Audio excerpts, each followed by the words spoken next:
நாக்குண்டாம் நல்ல மனமுண்டாம், மாமலரால் நோக்குண்டாம், மேனி நுடங்காது பூக்கொண்டு, துப்பாத்து திருமேனி தும்பிக்கையான் பாதம் தப்பாமல் சார்வார் தமக்கு. இந்த வீடியோவில் நம்ம பார்க்கக்கூடிய விஷயம் அப்படிங்கிறது மே மாதத்துக்கான பலன்கள். இந்த மே மாதம் அப்படிங்கிறது ஆங்கில மாதம். மே மாதம் அப்படிங்கிறது சித்திரையினுடைய 18ஆம் தேதியிலிருந்து ஜூலை மாதம் ஜூலை மாதம் தொடக்கம் வரைக்கும், அதாவது சித்திரை வைகாசி 17ஆம் தேதி வரைக்கும் இருக்குது. மொத்தம் 30 நாள் இருக்குது இந்த மே மாதம் அப்படிங்கிறது. இந்த 30 நாளுக்குமான பலன்கள் அப்படிங்கிறது என்ன, 12 ராசிக்கும் அப்படிங்கிறத நம்ம பார்க்குறோம். முதல்ல அந்த சித்திரையினுடைய விசேஷங்கள் என்ன அப்படிங்கிறத பார்ப்போம். சித்திரை மாதம் அப்படிங்கிறது சித்ரா பௌர்ணமி அப்படிங்கிறது ரொம்ப தவிர்க்க முடியாத ஒரு விஷயம். சித்ரா பௌர்ணமி அப்படிங்கிறது சித்திரை 17 அன்று வருது.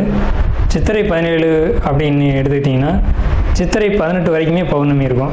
சித்திரை 18 தான் மே மாதத்தினுடைய முதல் நாள்.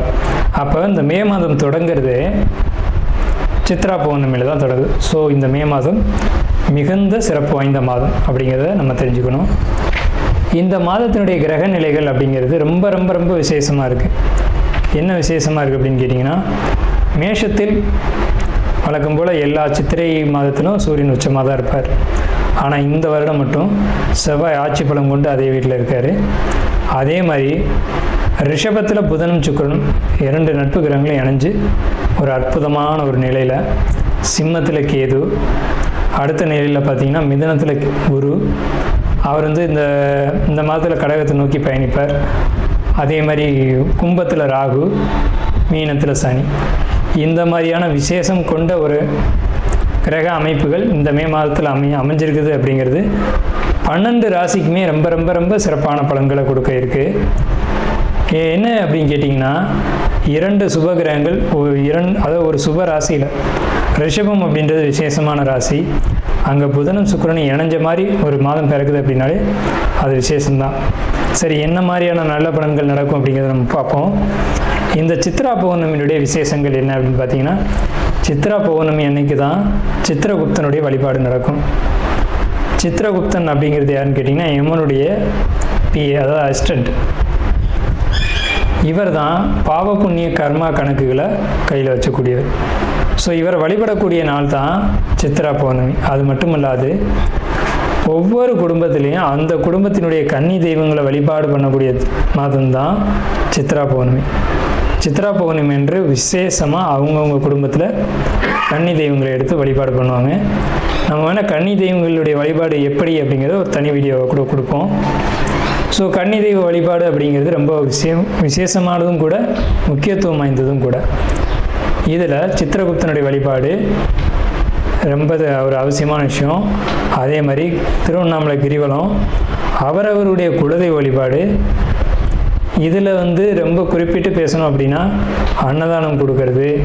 இந்த சித்திரை மாதத்தினுடைய ஒரு உக்கிரமான காலகட்டத்தில் அன்னதானம் கொடுக்கறத காட்டிலும் நீர்மோர் கொடுக்கறது, தாகத்துக்கு தண்ணீர் கொடுக்கறது, இதெல்லாம் ரொம்ப ரொம்ப விசேஷம். ஸோ அவங்க வயிறு குளிர்றது போல், மனம் குளிர்றது போல் உங்களுக்கு கர்மா தீர்க்கப்படும் அப்படிங்கிறது முக்கியமான விசேஷம். ஸோ இது முக்கியமான விஷயம். அதே மாதிரி இந்த சித்திரை மாதத்தில் கத்திரி வெயில் அப்படிங்கிறது மே மாதம் 4ஆம் தேதி அன்னைக்கு மே 28 வரைக்கும் இருக்கும். இந்த 25 நாட்களும் மக்கள் அதிகப்படியாக யாரும் வெளியில் வராமலும் சில விஷயங்களை தவிர்த்துக்கவும் வேணும். தனுசு ராசி அன்பர்களை பொறுத்த வரைக்கும் மே மாதம் அற்புதமான ஒரு மாதம். உங்களுக்கு தொழில் செய்யக்கூடியவங்களுக்கு லாபம் மிகுதியாக இருக்கும். குறிப்பாக தொழில்னு பார்க்கும்போது பத்திரம், எழுத்து, டாக்குமெண்ட், இது சம்மந்தப்பட்ட துறையில் இருக்கக்கூடிய, இது சம்மந்தமான தொழில் செய்யக்கூடியவங்களுக்கு லாபம் ரொம்ப அபரிதமாக இருக்கும். அதே மாதிரி பார்த்துக்கிட்டிங்க அப்படின்னா உங்களுக்கு முயற்சிகள் எல்லாமே வெற்றி அடையும்.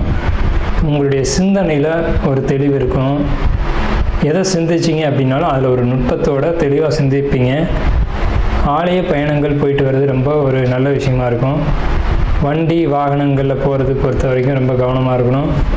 அந்த வண்டி வாகனங்களுக்கான டாக்குமெண்ட் கரெக்டாக வச்சுக்கணும். அதே போல் உங்களுக்கு வீடு, சொத்து இந்த மாதிரி வாங்கக்கூடிய எண்ணங்கள் வரும், வாங்குவீங்க. அல்லது காலி நிலமாவது வாங்குவீங்க. அந்த மாதிரி வாங்கும்போது அந்த டாக்குமெண்ட்டில் எல்லாம் கரெக்டாக இருக்கா அப்படின்னு பார்த்து வாங்கணும். வாங்கக்கூடிய யோகா அமைப்பு உண்டு. மனசுக்கு சந்தோஷமான நிகழ்வு நடக்கும். அதே மாதிரி வீடு கட்டக்கூடிய ஒரு யோகா அமைப்பு இதெல்லாம் நிச்சயமாக உண்டு. தந்தை வழி சொத்து அணுகக்கூடிய யோகம் உண்டு. சந்தை வழி சொத்து உங்கள் கைக்கு கிடைக்கக்கூடிய காலகட்டம்.